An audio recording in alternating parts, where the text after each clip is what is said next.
تو انرجی پیدا ہوئی اور ٹائم ان اسپیس پیدا اور یہ سیپریشن ہوا. تو انرجی موزن ہے.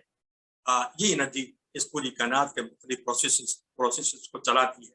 اور اب تو یہ جانے انرجی کہاں کہاں چھپی ہوئی ہے. ایک چھوٹا سا ذرہ ایٹم ہے, اسے بے لامتناہی انرجی موجود ہے اس کے اندر.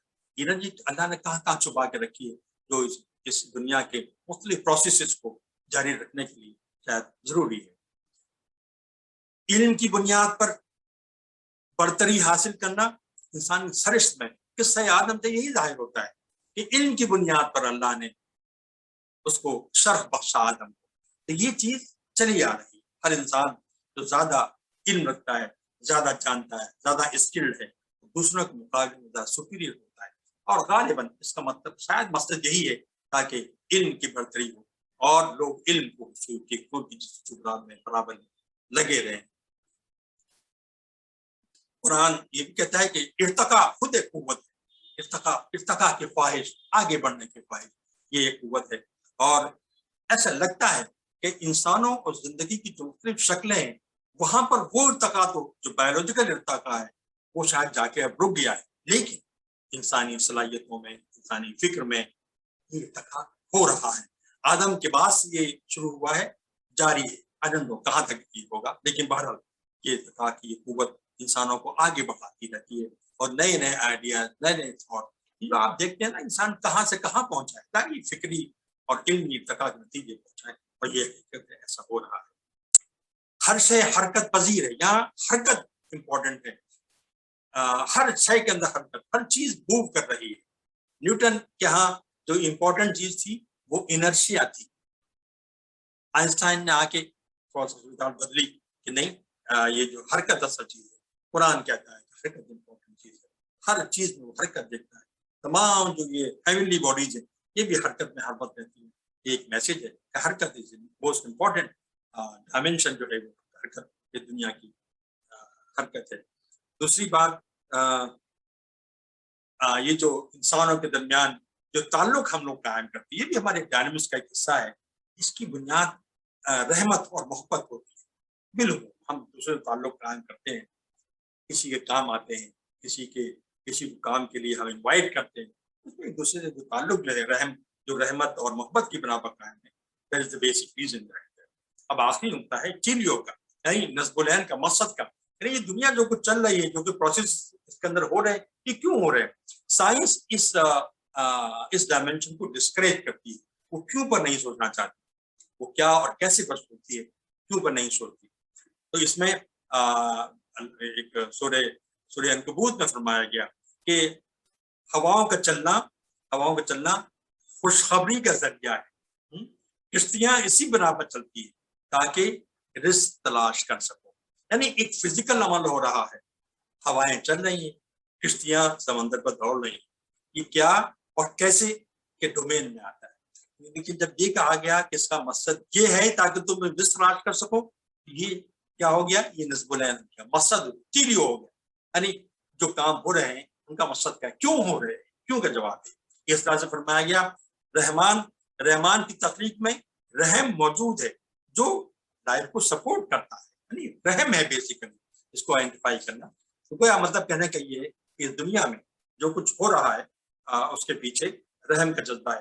رحم کی تلاش کرنا یہ سائنس کے ڈومین سے باہر آتا ہے. باہر سائنس کے ڈومین میں چیز شامل نہیں ہے, لیکن رحم بھارت ایک ایسا ہے جو واقع ہے. قرآن کا دعویٰ یہ ہے کہ قرآن کہتا ہے یہ کہ پوری کائنات کے اندر رحم کا جذبہ موجود ہے اور ہمارے تعلقات, ہماری زندگی میں اس کا موقع ہے. یہ 4 بلکہ میں کہوں 5 ڈائمینشن تھی جو کہ جس کا تذکرہ میں نے پچھلی بار کیا. اس طرح سے میں 4 ڈائمینشن پائی تھی, اس میں نے 5 ڈائمینشن کا تذکرہ کیا ہے. اس میں ایک انسان کی ڈائمینشن کو میں نے اس میں ایڈ کیا تاکہ انسان کی پوزیشن واضح ہو سکے.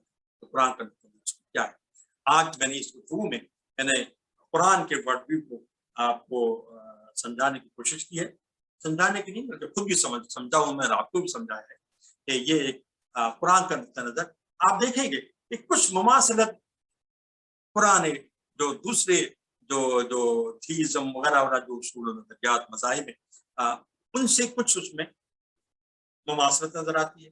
اور آپ جب اگلا لیکچر سائنس کا سنیں گے تو آپ کو بڑی گہری مماثلت نظر آئے گی قرآنک ورڈ ویو کے اندر اور سائنٹفک ورڈ ویو کے اندر.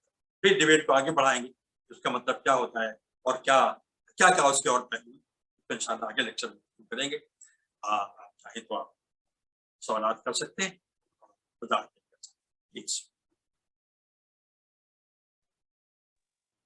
جزاک اللہ محترم, بہت بہت شکریہ. انشاءاللہ شجاع بھی ہمارے کوآرڈینیٹر ہیں, وہ آگے کے سیشن کو کوآرڈینیٹ کریں گے. جی جزاک اللہ عاصم بھائی. تو انشاءاللہ ہمارے آگے کے اس کے اندر اب جو 5 جو ڈائمینشنز محترم نے ہمارے سامنے رکھے ہیں قرآن کے پوائنٹ آف ویو سے, تو انشاءاللہ ہم اس کی کوشش کریں گے کہ سب سے پہلے آپ کو جو اس میں فردر ایلابوریشنز چاہیے, کچھ اور چیزیں سمجھنا ہے, تو اس پہ آپ سوال کر سکتے. کچھ ٹرمز اس کے اندر استعمال ہوئے ہیں تو ٹرمز کے تعلق سے. دوسرا جو کلیات اور پریمائسز اور میگزیمز محترم نے رکھے ہیں, تو اس کے اس میں فردر ایلابوریشن اور جو ریفرنسز اور دلیل اس کے لیے جو فراہم کیے ہیں اس کے اوپر آپ سوال کر سکتے ہیں. تو میرے خیال سے ایک ایک کر کے ہم اس کو لیں, اور پھر اس کے بعد اگر کچھ چیزیں اس کے اندر فردر کچھ پوائنٹ ایسے آپ کو لگتا ہے کہ جس کے اوپر آپ کرٹیک کرنا چاہتے ہیں تو آپ کریں, لیکن پہلے کوشش ہم یہی کریں کہ چیزوں کو پہلے ہم سمجھ لیں اچھے سے. ٹھیک ہے انشاءاللہ.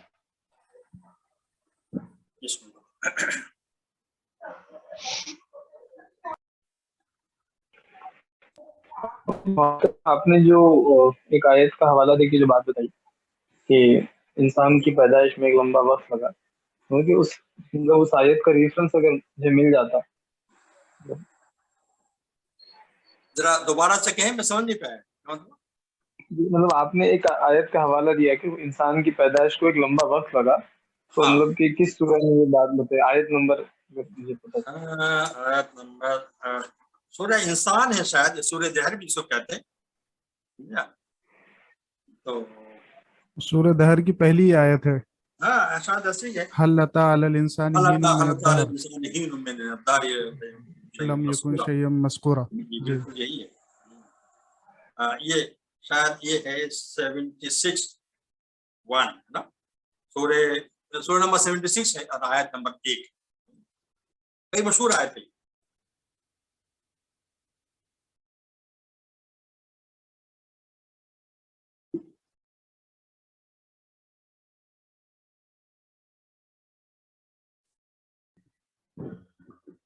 جی, اور کوئی اگر ساتھی کے سوال ہو.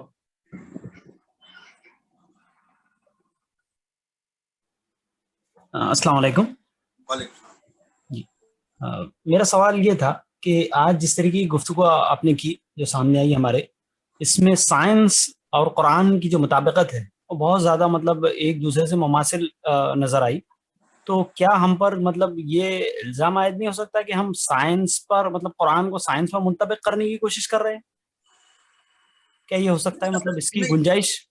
جی, اصل میں مسئلہ یہ ہے کہ ہم جس دور میں بیٹھے ہوئے ہیں تو اس میں اب سائنس جو ہے وہ اتنی عام ہو چکی ہے, اس کی تعلیمات اور جو کچھ اس نے دیا ہے ہم کو, ہم میں سے کوئی نہ کوئی اس سے واقف, کسی نہ کسی شک میں واقف ہوتا ہے. میرا حال بھی یہی ہے, میں تو سائنس کے اسٹوڈنٹ بھی ہوں. تو یہ فطری بات ہے کہ جب ہم اپنی معزز ترین شے کو جب ہم مطالعہ کرتے ہیں تو اس میں جو کنٹمپرری جو حوالے ہوتے ہیں کبھی کبھی در آتے ہیں. اس کا مطلب ہرگز یہ نہیں ہوتا کہ ہم قرآن کی کسی کلیم کو, قرآن کی کسی اسٹیٹمنٹ کو سائنس کے ذریعے سے ثابت کرنے کی کوشش کرتے ہیں. یہ الزام بہت ہی یہ صحیح نہیں ہے, نہیں آنا چاہیے. اور میری گفتگو میں تو آ نہیں سکتا ہے, اس لیے میں تو اس کا سب حل. لیکن مماثلت اگر کہیں مل جائے, اگر نظر آئے آپ کو, تو لوگ اس سے ڈسپیوٹ تو کر سکتے ہیں کہ نہیں مماثلت نہیں ہے, یہ کچھ اور ہے. لیکن اگر کوئی اسی کا خیال ہے کہ مماثلت ہے تو اپنی مماثلت کا اظہار کر سکتا ہے. اس حد تک. جزاک اللہ. جی السلام علیکم. السلام علیکم.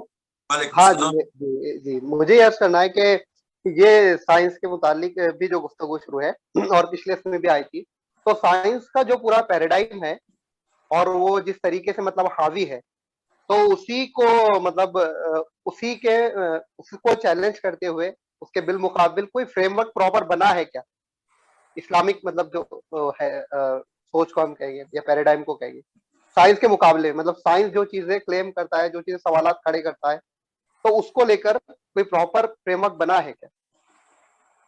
دیکھیے یہ ایک تو یہ کہ سائنس جو ہے وہ قرآن کے مقابلے پہ نہیں ہے.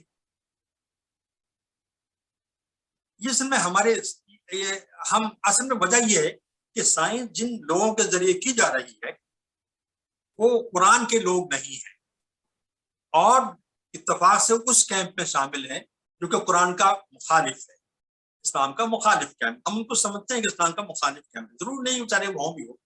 اس بنا پر پرسپشن یہ بن جاتا ہے کہ سائنس کی طرف سے جو کچھ آ رہا ہے وہ قرآن مخالف ہوگا یا اسلام مخالف ہوگا. اور یہ فطری ہے, ایسا ہوتا ہے ایسا, کیونکہ ویسے بھی جو قرآن کے جن کے ہاتھ میں, جن لوگوں کے ہاتھ میں قرآن ہے وہ اس وقت ڈومینیٹ نہیں کرتے, وہ غالب نہیں, کمزور ہے, بلکہ یہ کہوں کہ فکری طور پر غلامی کی زندگی گزار رہے, یہ بھی غلط نہیں ہوگا. اور دوسرے جو لوگ سائنس جن کے ہاتھ میں ہے وہ دنیا کو کنٹرول کر رہے ہیں, وہ دنیا کی باؤنڈری سے باہر نکل کے چاند اور مریخ تک پہنچنے کی کوشش کر رہے ہیں. ظاہر ہے کہ ان کا اثر تو ہوگا. تو یہ ہماری چیز ہے, ہونا ہمارے پاس چاہیے تھا, نہیں ہمارے پاس بھی ہونا چاہیے تھا, لیکن بہرحال نہیں. کوئی پیراڈائم ابھی بنا تو نہیں ہے جسے ہم یہ کہہ سکیں, اور بنانے کی ضرورت جب پیش آئے گی جب ہم ہی سمجھیں گے کہ قرآن کے سائنس کے ذریعے سے بعض مسائل کھڑے ہو رہے ہیں, کچھ ظلم ہو رہا ہے نا, کچھ ناانصافیوں میں اضافہ ہو گیا ہے, کچھ بڑے نقصانات ہو رہے ہیں. جب وہ نقصانات سامنے آئیں گے تب ہم یہ کوشش کریں کہ ایک پیراڈائم ایسا بنے جس میں سائنس تو باقی رہے لیکن یہ نقصانات بھی نہ ہو. اس سلسلے میں کوششیں جاری ہیں اور ان کوششیں کس رخ پر ہو رہی ہیں ہم انشاءاللہ اتوار کے جو پروگرام ہے, اگلے اتوار میں جو پروگرام ہوگا اس میں اس کی وضاحت کریں گے انشاءاللہ.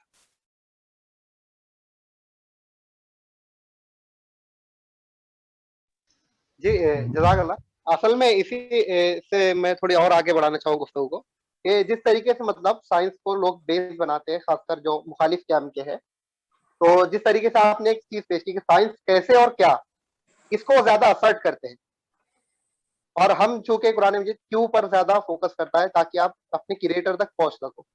تو یہ جسٹ میں نے ایگزامپل دیا, تو اس کے رسپانس میں ایسی طریقے کی جو چیزیں وہ پوسٹ کرتا ہے سائنس کے یوز کرتے ہوئے جو چیزیں پوسٹ کی جاتی ہیں مخالفین کے ذریعے, تو کیا اس کو لے کر کچھ پراپر فریم ورک بننا ہے؟ میرا سوال اس تعلق ہے. میرے خیال سے دیکھیے معذرت, اصل میں کپل بھائی یہ آنے والا جو سیشن ہے تیسرا ہمارا خاص طور سے اس پہ بہت زیادہ ڈومیننٹ جو سائنٹزم ہے اس کے اوپر فریم ورک کے اوپر اور اس کے اوپر اچھی خاصی گفتگو رہیں گی. ابھی اس سے پہلے اصل میں آج جو گفتگو کے اس کے اندر خاص طور سے بہت سارے میگزینس انسان کے تعلق سے قرآن کے پوائنٹ آف ویو سے بہت ساری چیزیں آئی ہیں, تو بہتر یہ ہوگا کہ پہلے ہم تھوڑا اس کو اور گہرائی سے سمجھ لیں تاکہ چیزیں ہم کو پھر آنے والے کل کے جو اگلا جو سیشن رہے گا اس کے اندر پھر ڈسکشن بہت آسانی سے فلو ہو سکے. تو میں ڈسکشن کو دوبارہ اس طرف اورینٹ کرنا چاہ رہا ہوں کہ جو آج جو 5 جو ڈائمینشنز پہ بات آئی, جو آپ اٹھا رہے ہیں اس کو نوٹ رکھیے اور انشاءاللہ سنڈے میں ہم کوشش کریں گے کہ اس کو ٹیک اپ کریں انشاءاللہ. جزاک اللہ. اس میں ڈاکٹر صاحب ایک جو پہلو سوال کے طور پر ہے وہ یہ کہ آپ نے انسان کا جو مزاج ہے اس کو جب تجزیہ کیا تو اس میں جو مثبت امور ہے اس کی تو نشاندہی کی ہے کہ اس میں کیا کیا خوبیاں ہیں, لیکن قرآن میں ہم یہ بھی دیکھتے ہیں کہ جگہ جگہ وہ اس کی کمزوریوں کی نشاندہی بھی کرتا ہے, بلکہ زیادہ ڈومیننٹ آسپیکٹ کمزوریوں کی نشاندہی کا معلوم ہوتا ہے. کہا گیا ہے کہ انہو کانا ظلومن جہولا, کہ انسان ظالم بھی ہے اور جاہل بھی ہے, اور اس طرح کے مختلف مقامات کے وہ ضعف کے اندر مبتلا ہے اور اس طرح کی بہت سی چیزیں. تو خاص طور پر جب ہم اس بحث کو آگے بڑھائیں گے تو ان چیزوں کو کس حیثیت سے دیکھیں گے؟ اب اس میں سے میں نے ایک کی طرف اشارہ کیا ہے کہ اللہ نے فرمایا کہ یہ اسفل سافلین کی طرف بھی چلا جاتا ہے نا. تو اصل میں اب یہ کہ بعض اوقات گفتگو کا انداز اگر اس طرح سے ہو کہ ہم جو پازیٹیو آسپیکٹس ہیں ان کو زیادہ لیں. اللہ تو اصل میں خالق ہے نا میرا اور آپ کا, اللہ تمام چیزوں کو لیتا ہے نا. ہم اگر نگیٹو چیزوں کو بھی لیں گے تو شاید ایسا کر رہے ہوں گے کہ ہم اپنی نسل کو ڈسکریج کر رہے ہوں. میرا یہ ہے کہ ہم پازیٹیو چیزوں کو زیادہ لیں. نگیٹو چیز تو ہیں اللہ نے پوائنٹ آؤٹ کی ہیں وہ ہماری کمزوریاں ہیں. زیادہ ہم جو ایمفسائز کریں, اپروچ یہ ہو زیادہ ایمفسائز جو ہم کریں وہ اس کے پازیٹیو آسپیکٹ کو ایمفسائز کریں. لیکن جب سائنس کی گفتگو ہوگی تو اس میں وہ نگیٹو آسپیکٹ بھی آئیں گے جو انوالو ہونے کی بنا پر سائنس ایک نعمت کے ساتھ ساتھ زحمت بھی بنتی جائے ہے نا. تو وہ انشاءاللہ اس میں آئیں گے پہلے. لیکن میرا اصولی موقف یہ ہے کہ ہمیں زیادہ گفتگو, زیادہ توجہ ہماری پازیٹیو چیزوں پر ہونا چاہیے. نگیٹو چیزوں پر ذہن میں تو رہے کہ نگیٹو چیزیں ہیں, ان کیئر بھی کرنے چاہیے, لیکن زیادہ توجہ پازیٹیو. لیکن ایک نگیٹو میں نے پوائنٹ آؤٹ کی ہے, اس پر صاحب جی. لیکن اس میں محترم ایک مسئلہ ہم کو یہ نظر آتا ہے کہ بعض جو مسائل پیدا ہوتے ہیں وہ انسان کی انہی کمزوری کی وجہ سے ہوتے ہیں. یعنی وہ پورا جو کمپلیٹ جو پورا مقصد زندگی ہے اس کو انہی کمزوریوں کی وجہ سے وہ متاثر کر دیتا ہے اور الٹ دیتا ہے. تو بار بار یعنی جب بھی یہ کہا کہ ہم نے اس کو آسمان سے کہا کہ وہ اس کی امانت اٹھائے, پہاڑوں سے کہا, اور پھر اس کے بعد کنکلوڈ کیا کہ انسان نے اس کو اٹھا لیا, تو وہاں فوراً بتایا کہ اس کے ڈگمگانے کا ریزن کیا ہوگا. تو وہ بتایا کہ وہ ظالم ہے اور جاہل ہے, تو وہ اس امانت کے ساتھ بددیانتی ان دو وجوہات سے کر سکتا ہے. جی اچھا صحیح ہے. اب اس میں تو بات یہ ہے کہ وہ جو جس کی طرف آپ اشارہ کر رہے ہیں تو اس میں تو انسان کی کیپیبلٹی کا اظہار کیا ہے. انسان بہت پرجوش واقع ہوا ہے, اللہ کی امانتوں کو اٹھانے کے لیے انسان بہت پرجوش واقع ہوا ہے. اس نے جوش میں آ کے وہ امانت اٹھا لی. لیکن اس میں یہ پہلو بھی تھے جس طرح آپ اشارہ کر رہے ہیں, حدیث میں بھی اشارہ کیا گیا, یہ پہلو بھی تھے. چنانچہ جب انسان نے ترقی کرنی شروع کی تو اس میں یہ پہلو بھی در آئے اور اس کے نتیجے میں وہ آسپیکٹ ظاہر ہوئے جن کی طرف آپ اشارہ کرنا چاہتے ہیں, کہہ رہے ہیں. لیکن وہ آسپیکٹ بھی ظاہر ہوئے جو کہ پازیٹیو آسپیکٹ تھے. انسان کا اس دنیا کی حدوں سے باہر نکل کے چاند تک پہنچنا, چاند سے آگے چل کے مریخ پر جانا, یہ اس کی صلاحیتوں کا اعتراف کرنا چاہیے. لیکن اس زمین کی زندگی کو ٹھیک نہ کر پائے, کتنی عجیب غریب بات ہے نا. تو یہ اصل میں بات یہ ہے کہ وہ کمزوریاں ہیں اسی بنا پر تو وہ امبیلنس پیدا ہوا ہے. ان کمزوریوں پر ہم ڈسکس کریں گے تو وہ سائنس کے تو ان کمزوریوں پر ڈسکس ہوگا, میں نے جیسے بتایا. تو آپ کو اور پھر یہ کہ ڈائریکٹ ہمارا ایک محدود موضوع ہے, اس پہ تمام چیزوں کو پر ہم محیط نہیں کر سکتے. البتہ اصولاً یہ بات صحیح ہے کہ انسان کے اندر کمزوریاں ہیں. قرآن نے ان کا اشارہ کیا ہے, لیکن وہ مزاج نہیں ہے انسان کا. کمزوریاں مزاج نہیں ہوا کرتی. مزاج تو وہی ہے جو میں نے بتایا, پازیٹیو چیزیں. کمزوریاں ہوتی ہیں. جی محترم, یہ ڈائمینشنز کو جس کو آپ نے مینشن کیے ہیں 5 قرآنک پوائنٹ آف ویو سے, تو اس کے اندر اصل میں ایک خاص یہ تھا کہ میٹا فزیکل جو ڈائمینشن ہے توحید, رسالت اور آخرت کا, تو وہ قرآنک اور اسلامک ورلڈ ویو کے اس کے اندر بہت ڈومیننٹ نظر آتا ہے. لیکن آپ کا اس کو خاص طور سے مینشن نہیں کرنے کی کوئی خاص وجہ رہی؟ میٹا فزیکل جو ورلڈ ویو کے اندر جو میٹا فزیکل کمپوننٹ ہوتا ہے تو اس کو ایڈریس نہیں کرنے کی؟ نہیں, دیکھیے اصل میں بات یہ ہے کہ ہم اس ورڈ ویو کی بات کر رہے ہیں, انسان اس ورڈ کی بات کر رہے ہیں جو انسانوں کی نظروں میں آتی ہے, سامنے نظر آتی ہے نا. اور تو جو آدمی کی آنکھوں کو دکھ رہا ہے, کیونکہ we are dealing with life, ہم زندگی سے بحث کر رہے ہیں, تو ان چیزوں کو لے رہے ہیں جو کہ انسانوں کی آنکھوں کے سامنے ہے, نظر آتی. میٹا فزیکل جو چیزیں ہوتی ہیں وہ آدمی کو نظر نہیں آتی, ٹھیک ہے نا. اب مثال کے طور پر میں اس گفتگو میں یہ کہہ سکتا تھا کہ قرآن یہ عقائد پیش کرتا ہے. ان عقائد کا مینیفیسٹیشن, ان کے اظہار بیسیکلی فزیکل ورلڈ میں ہوتا ہے تو وہ میٹا فزیکل, لیکن فزیکل ورلڈ میں ہوتا ہے. تو ہمیں جب تک ہم فزیکل ورلڈ کے اس مینیفیسٹیشن کا تذکرہ نہیں کریں گے, اس وقت تک اس میٹا فزیکل ٹروتھ اور ریئلٹی کا اندازہ ہمیں نہیں ہو پاتا.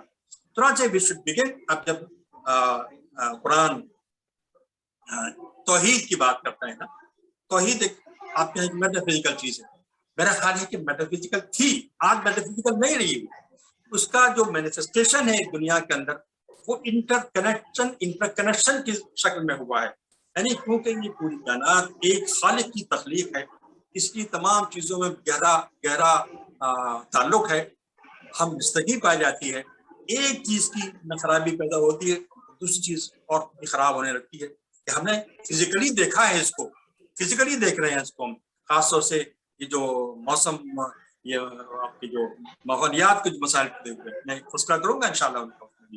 تو فزیکل چیزیں اس وقت ہی ریلیونٹ ہوتی ہیں جبکہ وہ فزیکل اثرات مرتب کرنے ہوتی ہیں. اگر اس کے فزیکل اثرات نہیں ہیں تو میٹا فزیکل چیز بہت اہمیت نہیں.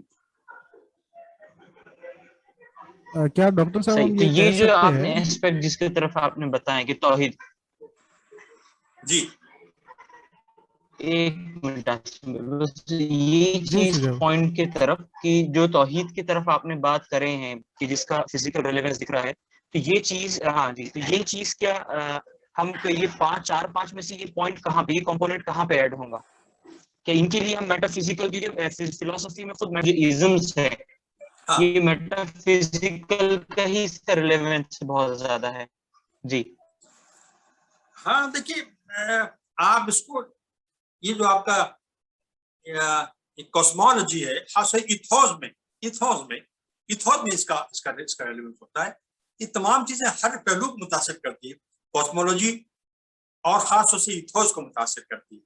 انسان کی جو ایتھوس ہوتی ہے وہ ان میں میٹا فزیکل جو یقین کا جو میٹا فزیکل پہلو ہے وہ ان کو متاثر کرتا ہے، اسے متاثر کیا مزاج کو، انسان کے مسلمانوں کے مزاج.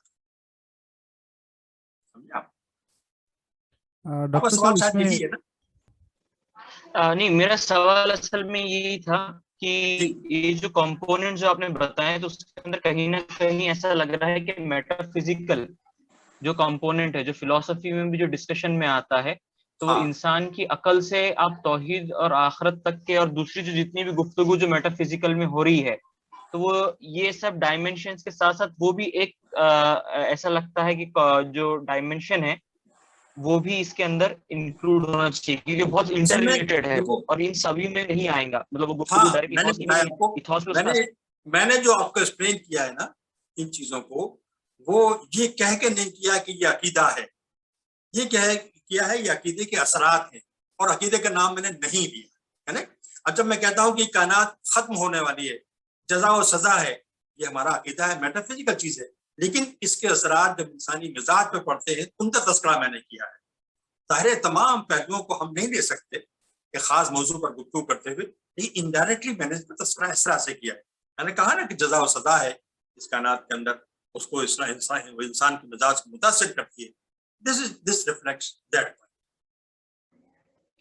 جی جزاک اللہ. جی عاصم بھائی، اس میں ڈاکٹر صاحب ہم جب قرآن کا اسلوب دیکھتے ہیں تو وہ یہ معلوم ہوتا ہے کہ وہ غیب کا استدلال اس شہادت پر کرتا ہے، یعنی پورے عالم غیب کا استدلال ہی عالم شہادت پر ہے، کہ وہ جب توحید کا استدلال قائم کرتا ہے تو وہ یہاں چیزوں پر جو اس ورلڈ کے اندر موجود ہے اس پر سامنے رکھتے ہوئے کرتا ہے، آخرت کا بھی اسی طریقے سے، زندگی اور موت کا بھی اسی طریقے سے. تو معلوم ہوتا ہے کہ یہ تو بہت انٹر کنیکٹڈ ہو جاتا ہے، یعنی وہ غیب کو بنیادی طور پر ثابت ہی کرتا ہے اس ورلڈ جو ہم کو نظر آ رہی ہے اس پر. جی جی بالکل صحیح.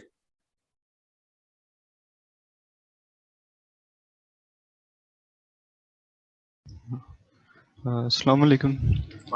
جی سب سے پہلے تو بہت بہت شکریہ آپ کا، اتنا اچھا آپ نے لیکچر دیا، وہ بھی ایک اسکرین کو گھورتے ہوئے. ہم تو آپ کو دیکھ پا رہے ہیں، آپ تو نہیں. تو میرا سوال اچھا، تو نہیں، میرا سوال یہ تھا کہ جو آپ نے مینشن کیا ہے کہ غیر مذکور چیز جو انسان تھا، تو یہ کیا چیز ہے؟ کیونکہ ہاں مطلب یہ کہ اس کا وجود اتنا حقیر تھا کہ وہ قابل ذکر نہیں تھا. اچھا، نہیں کیونکہ اس کا ایک وہ اتنا نیگلیجبل تھا کہ وہ حقیر تھا، اس کو قابل ذکر بھی نہیں تھا. اللہ نے مطلب انسان کے ایسا لگتا ہے کہ قرآن کے انسان کے غرور کو توڑنے کے لیے یہ بات کہی ہے کہ تم اس وقت اس کنڈیشن میں تھے کہ تم قابل ذکر شے بھی نہیں تھے اس وقت. جی اچھا، ہاں تو یہ مطلب کس مرحلے کی السلام علیکم بات کی یا بات کی، مطلب انسان کا کس مرحلے میں یہ بات ہو رہی ہے؟ تو دیکھیے انسان کی مطلب یہ جب انسانی حیات کا آغاز ہوا اس وقت کی بات ہو رہی. اچھا، اس دنیا میں یا پہلے اچھا جی پہلے السلام علیکم. وعلیکم السلام. جی امام رومی کا بھی ایک پورا نظریہ ہے. وہ کہتے ہیں مطلب وہ کہتے ہیں پہلے پتھر تھا یعنی جمادات، پھر نباتات بنا، پھر حیوانات اور پھر انسان.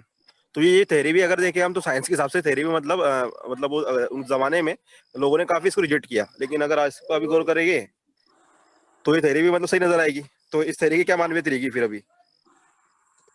اب دیکھیے یہ جو ہمارے جو بزرگ لوگ ہیں انہوں نے بڑے بڑے ریفلیکشنز کیے ہیں پوری کائنات پر، بڑا غور و خوض کیا ہے، استغراق کیا ہے.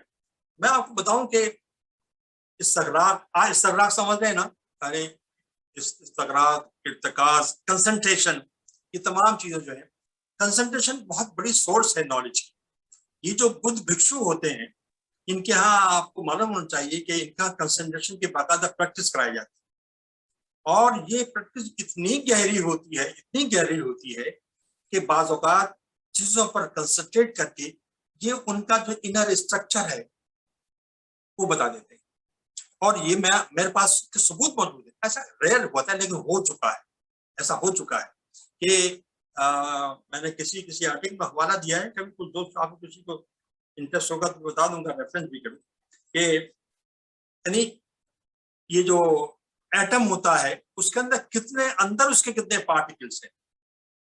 اب تم جانتے ہیں نا کہ الیکٹران ہے، پروٹون ہے، نیوٹرون ہے، فلاں کتنے ہیں، کچھ تھیوریٹیکل ہی ہیں. تو اس شخص نے، ایک بدھ بھکشو نے کنسنٹریٹ کیا، ظاہر ہے کنسنٹریٹ بہت دیر تک کیا ہوگا، and he could visualize how many particles are there within an atom, inside an atom. تو کنسنٹریشن کی پاور بڑی زبردست ہے.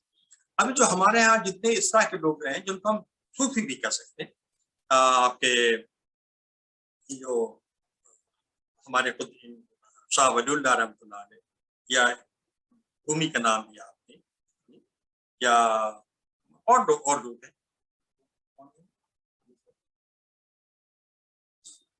ابن عربی، یہ سب لوگ بڑے زبردست قسم کے ایسے لوگ تھے جو صوفی تھے، اور یہ کام ہی یہ کرتے تھے، کنسنٹریٹ کرتے تھے. اب اس کنسنٹریشن کے نتیجے بہت سی باتیں ان کو معلوم ہوتی تھی، ان کو یہ کوریلیٹ کرتے تھے. اب انہوں نے جو کچھ بھی پریزنٹ کیا ہے وہ ان کا اپنا کنسنٹریشن کا نتیجہ ہے. اس کو ہم کوئی علمی بات نہیں کہہ سکتے. علم کی بات تو وہی ہوتی ہے جو کہ ثابت، جو وقت ٹائم کے اس وقت کے جو اصول ہیں اس کے تحت وہ ثابت ہوتا ہے، ان کو ہم علمی بات کہتے ہیں. تو امام یا رومی نے کہا ہو، یا ابن عربی نے کہا ہو، یا امام غزالی نے کہا ہو، یا شاہ ولی اللہ نے کہا ہو، یہ بڑی گہری باتیں، یا کسی بدھ بھکشو نے کہا ہو، یا کسی اور مذہب کے کسی اس طرح کے بزرگوں نے کہی ہوئی بات، یہ سب باتیں ہیں تو بڑی اہم. اس سے یہ اندازہ ہوتا ہے کہ انسان کی ذہنی صلاحیتیں کتنی گہری ہو سکتی ہیں، کہاں تک دیکھ سکتی ہیں. لیکن یہ پائے ثبوت کو اس وقت ہی پہنچتی ہیں جبکہ وہ جو کنٹمپریری جو ٹولس ہیں ان کے مطابق وہ ثابت ہو جاتی ہے.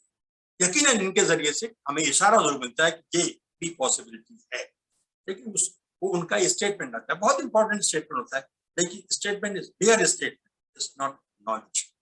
جی اس میں ایک چیز یہ بھی محترم کہ سارے جو مرحلے جو قرآن دیتا ہے انسان کی پیدائش کے، تو وہ ہمیں نظر آتے ہیں جنت کے اندر ہی وہ ہوتے ہیں، لیکن انسان کو مکمل طور پر زمین کے اندر جنت کے اندر ہوتے ہیں سارے مرحلے جی، اور انسان کو بنا کر پھر دنیا میں بھیجا جاتا ہے.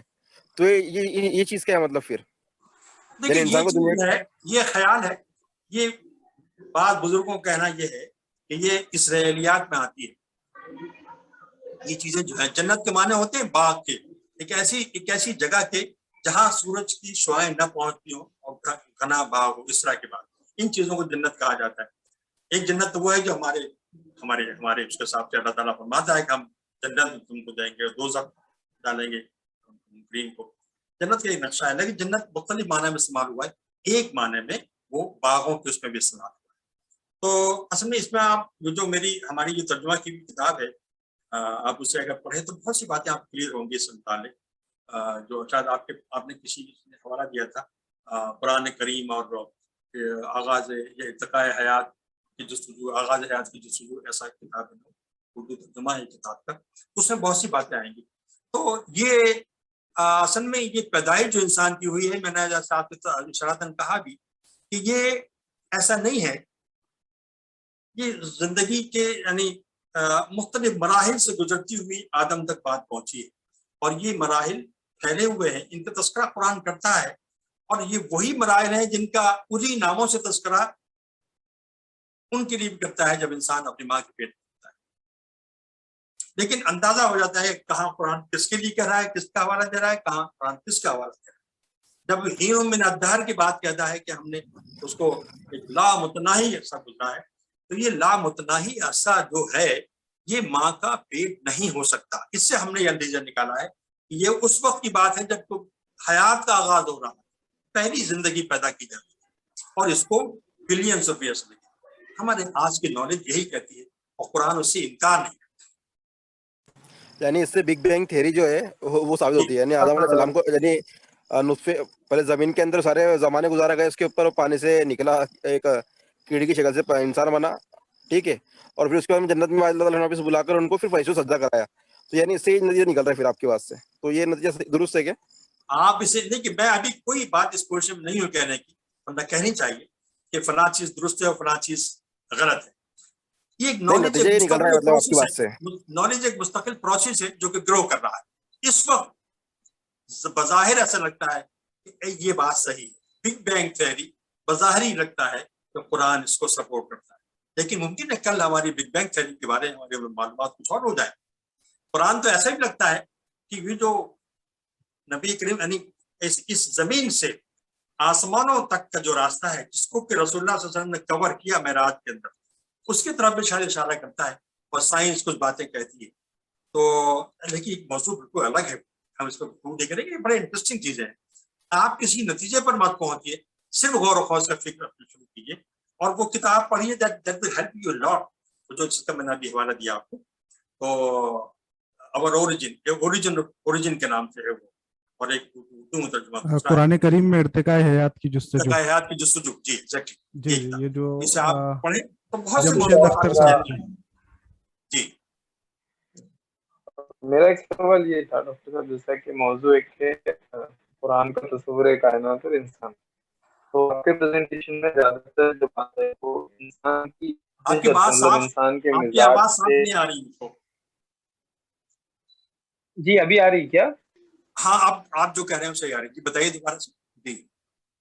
جی میں یہ بول رہا تھا کہ آپ کے پریزنٹیشن میں زیادہ تر جو بات آئی وہ بنیادی طور پہ انسان کے مزاج اور اس کے پازیٹیوز اور اس کے پیدائش سے متعلق آئی ہے۔ تو جیسا کہ موضوع ہے کہ قرآن کا تصور کائنات اور انسان، تو میرا سوال یہ ہے کہ اس کائنات کی حقیقت کو سمجھنے کے لیے کیا انسانی وجود کی حقیقت کو سمجھنا ضروری ہے، یا کائنات کو غور و خوض کے ذریعے سے ہم انسانی وجود کی حقیقت تک پہنچ سکتے ہیں؟ دونوں میں مقدم کون سی چیز ہے؟ دیکھیے، قرآن نے ایک جگہ یہ کہا کہ جب وہ مقابلہ کرتا ہے انسان کی پیدائش میں اور کائنات کی پیدائش میں، تو کہہ رہا ہے کہ کائنات کی پیدائش بہت کمپلیکس تھی as compare to human being, ایک بات۔ دوسری یہ کہ اس کائنات میں جو مقدم وجود ہے، جو موسٹ امپورٹنٹ وجود ہے، جو اس قابل ہے کہ اللہ اس پر متوجہ ہو، اس کو اپنی وحی کرے، وہ تو انسان ہے۔ اس لیے کہ انسان ہی اس دنیا کو سمجھتا ہے، انسان ہی اس دنیا کو ایکسپلور کر رہا ہے، تو human being is obviously more important. اور یہ ہیومن بینگ ہی ہے جو کہ اس کائنات پر غور کر رہا ہے اور مختلف قسم کے نتائج نکالتا ہے، اور اس نتیجے پر پہنچا ہے کہ بگ بینگ ہوا تھا۔ تو یہ human being is more important, no doubt about. اسی لیے جب اللہ نے انسان پر توجہ دی تو اللہ نے انسان کو بہتر بنانے کی اسکیم پیش نظر رکھی فرام دا ڈے ون۔ لیکن ساتھ ساتھ وہ جو آدم کو جو اشیاء کے نام بتانا ہے، اس کا مقصد بھی یہی تھا کہ اس دنیا کو بھی ایکسپلور کرنا ہے، اس دنیا کو خوبصورت بنانا ہے، اور اس میں ظاہر ہے کہ اللہ نے جو کچھ دنیا کے ساتھ کیا تھا اس کو سمجھنے کی کوشش بھی کرنا انسان کی صلاحیتوں کا ایک حصہ ہے، وہ کرے گا، اور اللہ تعالیٰ اس کو ڈسکریج نہیں کرتا۔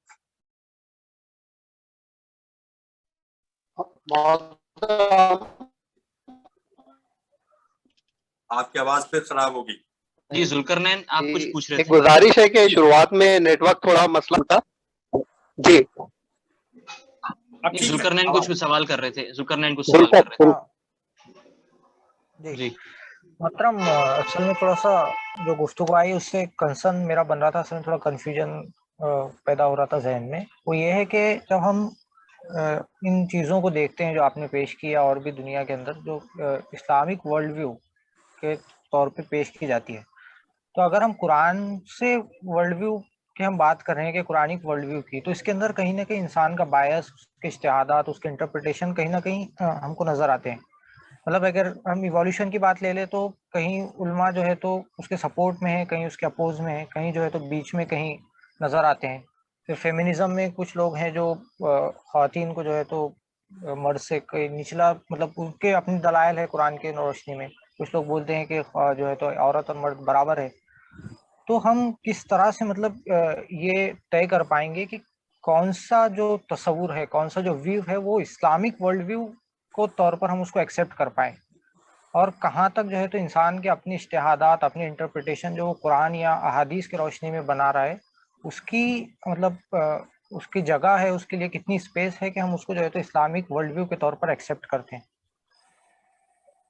آپ یہ سوال تو بہت انٹرسٹنگ ہے. اصل میں یہ جو کمی محسوس ہوتی ہے جیسے لوگوں کو، آپ بھی شامل ہیں، میں بھی اس میں شامل ہوں، یہ ایک انہیرنٹ کمی ہے جو ہمیشہ سے اور ہمیشہ رہے گی جب تک انسان دنیا میں قائم. بالکل واضح باتیں قرآن نے کچھ کہی ہیں جن میں کوئی دو رائے نہیں ہے، لیکن باقی جو ایریاز ہیں وہ اس نے چھوڑ دیے ہیں غور و فکر کے لیے، اسپیکولیشن کے لیے. انسان اس سے اسپیکولیٹ کرے گا، غور و فکر کرے گا، کسی نتیجے پر پہنچے گا. جب غور و فکر کی اسپیس مل گئی آپ کو تو پھر اختلاف کی رائے اسپیس سے مل گئی. میں ایک چیز کو کسی انداز سے سمجھوں گا، آپ اس کو کسی اور انداز سے سمجھیں. اسی لیے آپ دیکھتے ہیں کہ اسلام کی جو اور ڈائمینشنز ہیں، مثلاً فقہ ہے، فقہ میں سینکڑوں فقہی آراء پائی جاتی ہیں، اور اس وقت جو نون ہے وہ 4 ہیں. چاروں میں بہت سی باتیں ایک دوسرے سے مختلف ہیں. تو یہ جو ایریا ہے اللہ نے جان بوجھ کر اس کو اوپن رکھا ہے تاکہ انسان کا ذہن ایکٹیو رہے، اور وقت اور حالات، زمین، زمان اور مکان کے پس منظر میں انسان اپنی ضروریات کے تحت چیزوں کو انٹرپریٹ کرے، اور اپنے وقت میں وہ سب کی سب اسلامی ہی کہہ رہے ہیں. میری بات سمجھے آپ؟ سب اسلامی کہنا ہے، اس لیے کہ ہمارا اسلام یوں کہلائیں گے، اس لیے کہ ہمارا ماخذ جو ہے وہ قرآن کریم ہے. قرآن سے ہمیں اخذ کرنا ہے، اور قرآن سے اخذ کرنے میں ایک چیز میں اخذ کر سکتا ہوں، دوسری سے آپ اخذ کر سکتے ہیں، لیکن ہمارا ماخذ ایک ہے.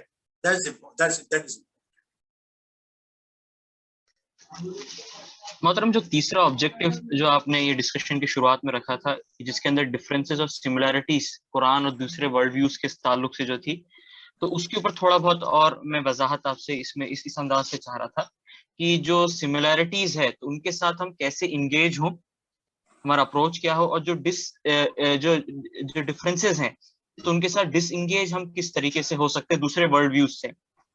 اور اس کے اندر چاہے وہ مسلمانوں نے پریزنٹ کیے ہو یا پھر نان مسلمس نے پریزنٹ کیے ہو، تو یہ چیز کو سامنے رکھتے ہوئے تھوڑی سی وہ کریں کہ اپروچ کس طریقے سے ہو سکتا ہے.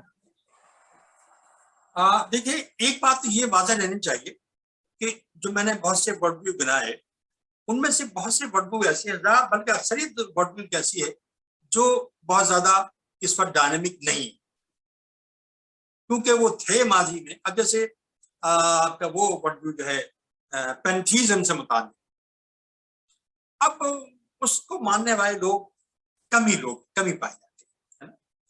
زیادہ جو ڈومیننٹ پوائنٹ آف جو ورڈ ویو ہے وہ اس پر سائنٹیفک ورڈ ویو ہے، سائنس کا ورڈ ویو ہے، زیادہ تر لوگ اسی کو تسلیم کرتے ہیں. لیکن اگر آپ ویسے تو ہمارے یہاں کرٹیسزم ہوا ہے، یہ ہمارا تذکرہ ہوتا ہے کہ دوسرے لوگ جو ہے وہ جانوروں کو پوجتے ہیں، اور آپ آج بھی ایسے لوگ مل جائیں گے پہاڑوں کو پوجتے ہیں، بڑے بڑے دریا کو پوجتے ہیں، لیکن اب وہ زمانہ علم میں اضافے کے ساتھ آہستہ کم ہو رہا ہے. میں نے جو تذکرہ کیا ہے جیسے ایک ہسٹوریکل نریٹو کے طور پہ کہ یہ جو آئیڈیاز رہے ہیں اور انہوں نے لوگوں کے ورڈ ویو کو متاثر کیا ہے. جو قرآن کے جو قریب ترین ہے، مجھے لگتا ہے کہ وہ